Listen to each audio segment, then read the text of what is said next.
It's really hard to comprehend it because in 15 years it's hard to comprehend that happening. No one expected this. What started as a simple preservation project at Graceland has turned into one of the most shocking revelations in music history. Beneath Elvis Presley's tomb, experts uncovered something that changes everything we thought we knew about the king. Not a rumor. From secret chambers to shocking journal entries, the world is now facing a side of Elvis we were never meant to find.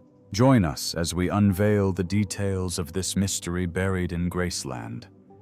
Something strange beneath Graceland. Elvis Presley died today. He was 42. Apparently, it was a heart attack. He was found at his home in Memphis, not breathing. No one expected that kind of sound. Workers were just doing a simple job, fixing the ground around Elvis Presley's meditation garden. Everything was going fine until their equipment hit something solid. And it wasn't rock or pipe. It was metal. And not just any metal. This was something old, sealed shut, and buried deep in the earth, right under Elvis Presley's grave. Initially, the crew suspected it might be an old pipe from decades past. But when they cleared the dirt, what they found was shocking. It was a round iron hatch locked with bolts and covered in rust. The kind of thing that wasn't supposed to be there. Immediately, the Graceland team stopped all work. They didn't take any chances. Experts were called in. Historians, engineers, and even spiritual researchers. Whatever this thing was, it wasn't part of the original garden plans. Then came the big moment. They opened the hatch, and what they saw took everyone by surprise. Under the garden was a stone staircase, narrow and long, going 30 feet underground. The deeper they went, the colder and quieter it got. No sounds, no insects, just still air that hadn't moved in years. At the bottom, they found a room. And it wasn't just a room. It looked like a secret chapel. Stone walls, candle holders, and a simple wooden cross leaning in the corner. In the middle was an altar. Sitting right on top of it was a thick, leather-bound journal. Dust covered everything, but somehow the book looked like it had been waiting. When the experts opened it, they couldn't believe their eyes. The handwriting was real. It was Elvis Presley's. This wasn't just a notebook. It was a personal journal, filled with thoughts, feelings, and moments from his private life. Pages that no one had ever seen before. One line stood out. "I come down here when the noise gets too loud, when the world drowns out the voice of God. Down here I remember who I am." That sentence hit hard. Elvis didn't just build this space to hide. He built it to feel something real, something peaceful. Turns out this secret chapel was never listed in any blueprints. It was probably added during a renovation in the late 60s. Only a few people must have known it existed. Maybe his close friends. Maybe no one. One thing was clear. Elvis wanted this space to stay hidden. But the big question is why? Why build a hidden chapel under your own grave? Why write all this down and lock it away? Soon, the Graceland Foundation went live with a press briefing. They confirmed the discovery. Yes, the room was real. Yes, the journal was authentic. And yes, this was something the world had never seen before. As experts read more of the journal, they noticed a darker tone in certain parts. Not everything was peaceful prayers. There were signs of stress and even fear. One sentence in particular gave everyone chills. "They told me this place would never be found, but I feel it. But eyes, always eyes. If you're reading this, then maybe they found me too." What? That part caught everyone off guard. What eyes? Who were they? What was he talking about? The journal suddenly didn't just feel spiritual. It felt like a warning, like Elvis was trying to say something he couldn't say out loud. And then came the photo. Fixed into the back of the book was a faded Polaroid. In it, Elvis sat at the altar, eyes closed, hands together like he was praying. The picture was quiet, soft, until you looked behind him. There was a figure in the corner, It was dark, unclear, and hard to describe, but it didn't look like a person. Not exactly. Experts studied the image. It wasn't a camera trick. It wasn't a reflection. No one could say for sure what it was. Some said it looked like a shadow of a man. Others said it was not quite human. Whatever it was, it added more mystery to the already shocking discovery. And it raised new questions. Was this place just for peace? Or was Elvis hiding from something? Did he know something no one else did? People started to wonder if Graceland held more than just memories. Maybe Elvis had built something deeper, something that reflected his true self, his fears, his faith, and maybe even his secrets. The experts were careful not to jump to conclusions, but they all agreed on one thing. This wasn't just a random room. This was planned. It was meant to be found. Or maybe it wasn't. But it had meaning. One line near the end of the journal hit especially hard. Behind the stone and the song lies the memory they told me to forget. Just like the others, that line also made researchers stop. It sounded like Elvis was told to hide something important. And somehow, this hidden chamber was his way of keeping that memory safe. At this point, it was quite obvious that the man people once loved wasn't just a music icon. He was someone carrying deep thoughts, spiritual questions, and maybe a message no one was ready to hear. One thing became very clear. This was no longer just about Elvis Presley's grave. This was something bigger. And just when people thought they had seen it all, another clue surfaced. Behind the walls, beneath the stars. The mystery didn't stop at the hidden chapel. It was just the beginning. Once the experts confirmed Elvis Presley had a secret room under his grave, people started asking the obvious question. Was that the only one? Turns out it wasn't. While sorting through Graceland's oldest maps and records, a few preservation staff members noticed something strange. In one of the mansion's northeast wings, a room marked storage looked larger on paper than in real life. This area had always been off-limits to visitors. It was filled with furniture, boxes, and years of old decorations. But behind one wall, something was off. A light tap on the surface gave it away. It was hollow. They cleared the wall and found it had been covered with drywall and posters from past Elvis events. Hidden behind it was a sealed door. No handle, no knob, just an outline. With care, they opened it. What they found was shocking. Again. Behind that door was a narrow hallway, not more than 5 feet wide, stretching deep behind the walls of Graceland. The air was cold again. Thick, old. It didn't feel like just a hallway. It felt like stepping into a different time. At the end of it stood a stone archway leading into another hidden chamber. This one looked similar to the one beneath the tomb. It had candle holders on the walls and symbols carved into the stone. But it wasn't dusty. It looked like no one had ever entered it. Clean, quiet, and untouched. And right in the middle of the room was a glass box. Inside it was a golden cross, simple and small, with a tiny green gem at its center. Lying beside it was a tape recorder and another journal. Yes, another one. The new journal was thinner and older. The first page was written in Elvis's handwriting again. It said, "This is not for the fans. This is not for the cameras. This is my reckoning." This line hit everyone in the gut. It didn't sound like someone talking to the world. It sounded like someone talking to himself, or maybe to something bigger. The press called it the second secret room. And once again, the reaction was huge. People weren't looking for gossip. They were searching for meaning. And the Graceland team had to admit that this second discovery wasn't some strange mistake. These rooms had been part of Graceland all along. Elvis had them built for a reason. They were designed to stay hidden. And yet, here they were, revealing a completely different side of him that the world had never seen before. Inside the second journal, one page stood out. It was dated October 9th, 1975. "They will come looking. If they find this, they are already too late. There's more. Not here. Deeper. That last word, deeper, set off alarm bells. What did it mean? Was he pointing to another chamber? Was there something even further underground, or was it symbolic? No one could say for sure.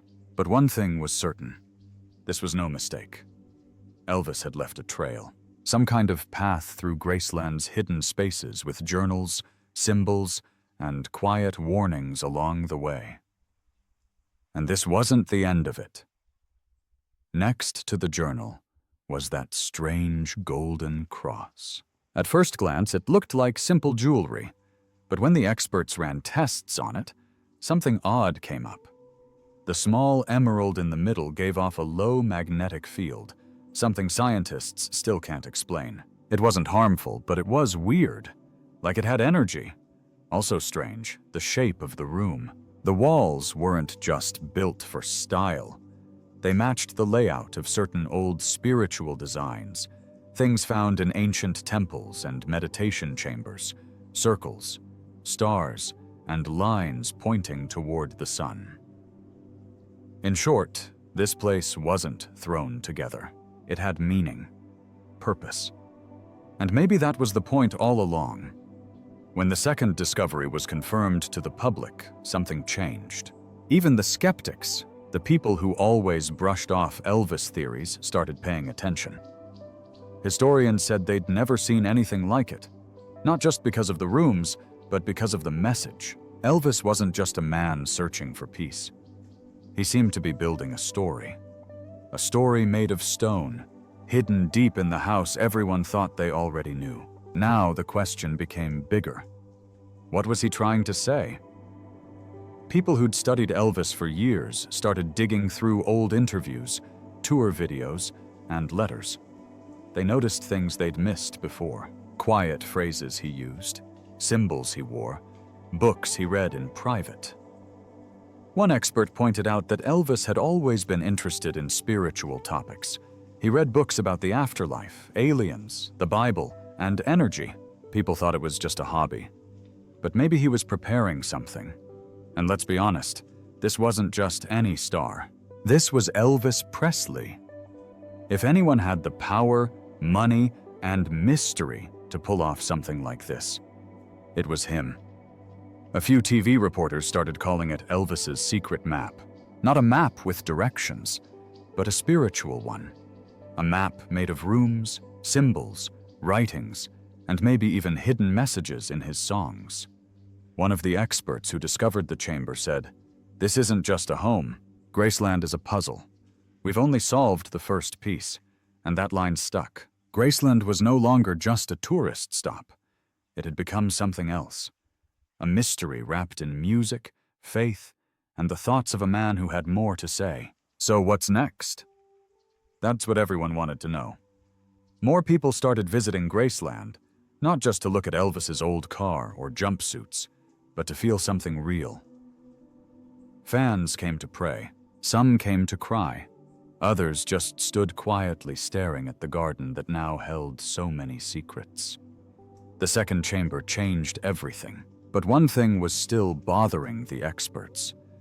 That word in the journal. Deeper. Was it just a feeling?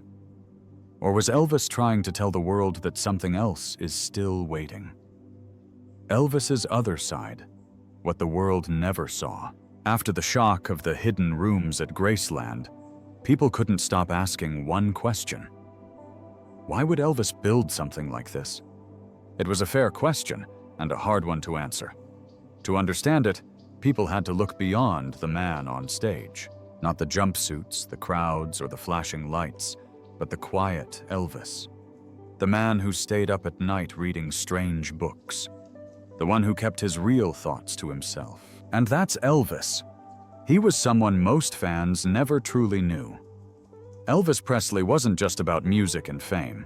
Underneath it all, he had deep questions about life, passing, and what happens afterward. He collected books about spiritual journeys, secret knowledge, and even reincarnation. His private library was filled with titles about numerology, meditation, and ancient beliefs. That's right, the king of rock and roll also studied cosmic energy. One room inside Graceland was a mini library for these ideas.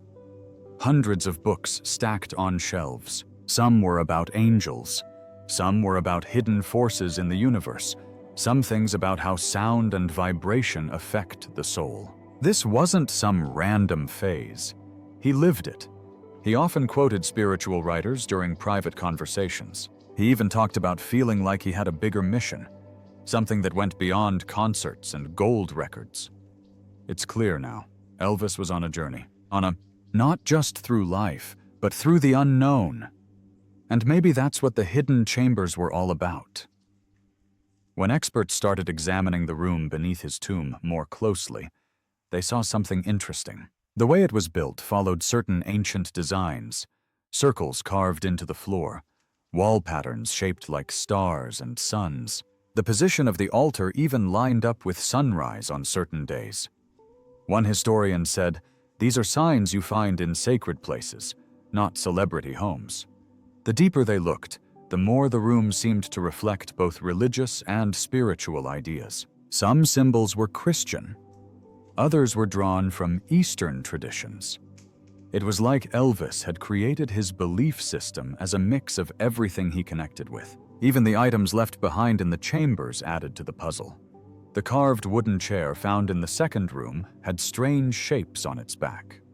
Some matched symbols were found in very old spiritual texts. The golden pendant with the emerald gave off an electromagnetic reading. That's not typical jewelry. And then there were his words. In one journal entry, Elvis wrote, "You'll find me where the stones hum." That line became the topic of debate. Some thought it was poetry. Others believed it was literal, that certain stones in the chamber gave off energy. Scientists tested the walls. They found no obvious hums, but one small section did respond to sound differently. It echoed in a softer, almost musical way. Strange? Definitely. By this point, it was no longer just fans paying attention. Professors, religious leaders, and even musicians began weighing in. What had Elvis discovered? What was he trying to say? A few said this could change how we view him completely. Maybe he wasn't just a performer.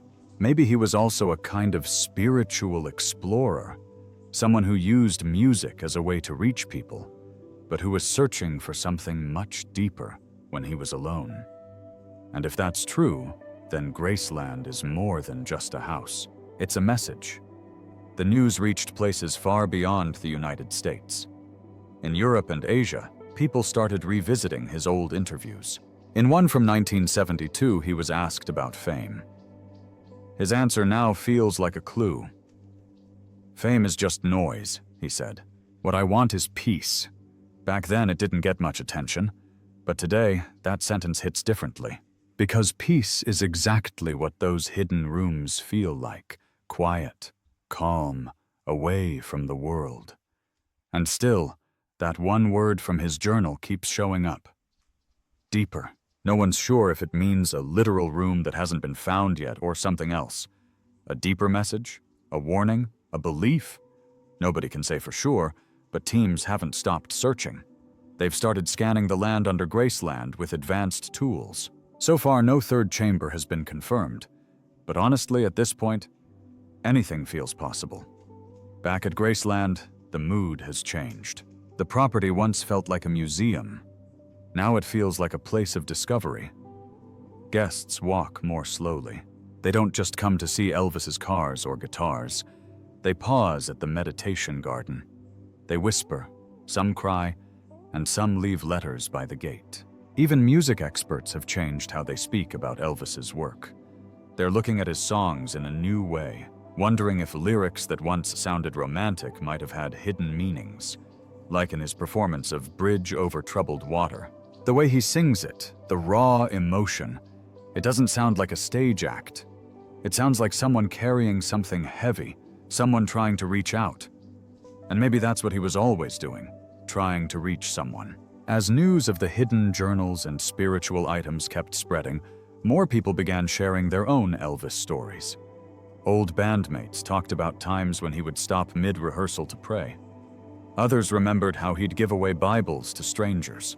There was even a story about him visiting a monastery quietly, just to sit in silence. These weren't publicity stunts. There were no cameras, no interviews, just Elvis looking for something real. And now that the world has seen this other side of him, things won't be the same. The king of rock and roll might have been hiding something much more powerful than his fame. He might have been hiding his heart. And Graceland? It might be more than his home. It might be his final message, or just the beginning of one. Because while many thought his tomb was the end of the story, some now believe it's only the middle. Soon, what started as a surprising find beneath a tomb had turned into a quiet movement. For years, Elvis was seen as the superstar who passed on too young. Now people were beginning to understand that he may have lived with more depth than anyone had realized. And then came the big reveal, an announcement that pulled everyone in again. It turned out there were old tapes, not concert recordings, not outtakes from the studio. These were private, hidden, tucked away in the lower parts of Graceland. Never released, never leaked, and they had a name, the Return Sessions. That's what the label said on one of the boxes. When experts played them, they couldn't believe their ears. The voice was clearly Elvis's, but it was different. Not the polished voice from Vegas stages or radio hits. It was tiring, raw, and emotional. In one tape, he simply talks. No music, no echo, just Elvis, along with a microphone. His voice is low. "If this all ends, I hope someone hears this," he says. "There's more to me than they know. Maybe someday they'll find it, maybe not. But if they do, just know it wasn't for nothing." It was like Elvis had been speaking across time. Not to sell records, not to win fans, but to finally be understood. Many of the recordings in the Return Sessions included quiet humming, soft piano notes, and long pauses. It sounded like he was thinking out loud, using music not as entertainment, but as prayer. Some of the lyrics were never finished. Some were just phrases, repeated like mantras. The light, the light, the light is waiting. That line showed up more than once, in different melodies, different tones, but always the same words, as if he were trying to remind himself of something, or remind us. And people listened. For the first time, Elvis fans weren't just talking about favorite songs or favorite performances. They were talking about his thoughts, his beliefs, and his fears. This was new territory, and honestly, it felt right. For too long, Elvis had been trapped in the image people created for him. The icon, the legend, the jumpsuit. But that wasn't the full story, not even close.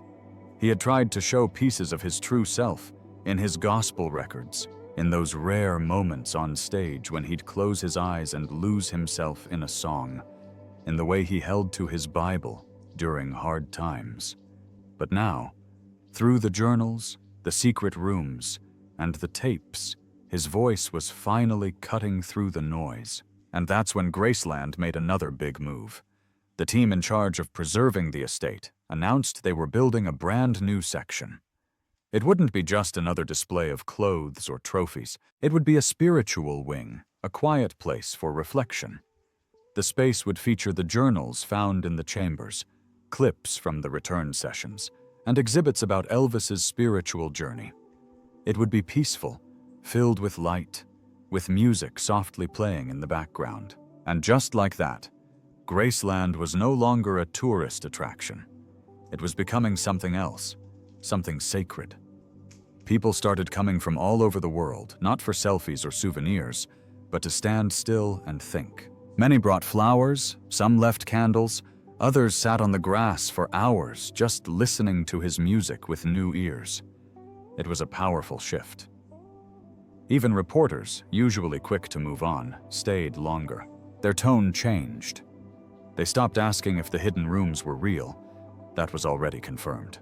Now they were asking what it meant. What kind of man builds secret rooms with prayer symbols beneath his own grave? Why did he write those words? Why did he leave a trail? The more they dug, the clearer it became. This wasn't random. It was a pattern, a message, a kind of goodbye letter to the world left in puzzle pieces scattered around Graceland. And the most beautiful part? People cared deeply. He wasn't just a voice anymore. He was a seeker, a thinker, a human being trying to make sense of the world just like the rest of us. And slowly, everything about his legacy began to feel more personal, more real. One woman said, "I came to see the man who made rock and roll. I found the man who was looking for God." That kind of thing? You don't forget it. Even the music started sounding different. People who had heard "How Great Thou Art" 100 times were now hearing it as a prayer. When he sang "You'll Never Walk Alone," it wasn't just comfort, it was truth. It was he reminding us that even when he felt alone, he kept singing for us, for something greater, and maybe for this very moment, because now the world was finally listening with their hearts, not just their ears. And that's something Elvis might have always hoped for. The echo that never fades. After all the discoveries, tapes, and global reactions, something unexpected happened. The noise faded, but the meaning stayed. Graceland didn't feel like a museum anymore. It felt alive, like a living message still unfolding, one that Elvis had started writing long before anyone realized. People weren't just talking about the secret rooms beneath the tomb anymore. They were talking about what those rooms stood for, about what he believed, about what he was possibly trying to leave behind. Not just for fans, not even for his family, for the world. And it started to hit people in different ways. Some visitors to Graceland came for comfort. Others came out of curiosity. But many arrived with quiet tears, holding old records or handwritten letters, placing them by the gates like gifts. Not because Elvis was gone, but because in some strange way, they finally felt like they knew him. The man behind the microphone, the voice behind the legend. There were no more flashy headlines, just deep conversations. A small child asked his mother, "Was Elvis a singer or a priest?" The mother paused before answering. Maybe both. It was hard to explain now. Elvis didn't fit neatly in one box anymore. Not just a rock star, not just a movie icon, and not just a cultural wave. He had become something else entirely. Something felt more than seen. At the meditation garden, someone placed a single sign. He still sings. And honestly, that felt true. Because even after all this time, people were hearing his songs differently. They sounded like notes from a soul reaching out, not just to entertain, but to connect. In the new spiritual wing built inside Graceland, fans walked through exhibits filled with his thoughts, not just his fame. There were pieces of paper with his handwriting where he had written things like, "Truth is a whisper, louder than applause. They told me I was the king. I wanted to be a servant. Music is a mirror. I sang to see myself." Simple words, but powerful. More powerful than any gold record. There's no doubt that he was singing for something bigger. Maybe that's what made the recent discoveries so emotional. Not because they were shocking or strange, but because they proved he wasn't pretending. The secret rooms, the journals, the spiritual symbols, they weren't fiction. They were him. Every quiet detail was a piece of his truth. And now the world finally believed him. Some scholars started calling Graceland a spiritual archive. Others referred to it as America's soul sanctuary. The feeling around Elvis's legacy had changed forever. But what about the word he left behind in one of his last writings? Deeper. That single word had started so much speculation. What else could be down there? Another room? Another recording? A final letter? Searches continued, but nothing new had been confirmed. Still, the word stays. Not as a clue, but as a challenge. It wasn't about another secret room. It was about remembering that sometimes the greatest discoveries aren't physical. They're emotional, internal. And maybe that's what Elvis was leading people toward all along, because everything he left behind, the hidden altar, the strange pendant, the whispering journal entries, weren't warnings or puzzles. They were reflections. His way of saying, I was more than what you saw. And now the world sees it, they feel it, they believe it. And now, all these years later, we're finally ready to listen. Graceland remains the center of this quiet revival. But it's not just about a place anymore. It's a shared understanding that Elvis left more than music behind. He left a part of himself. And even though he's not here to explain every symbol or every line in his journals, one truth remains clear. He wanted to be heard, not as a king, not as a star, but as a man trying to find peace. And maybe he finally did. What are your best memories of Elvis Presley? Feel free to leave your thoughts in the comments, and don't forget to like, share, and subscribe. Thanks for watching. See you in the next video.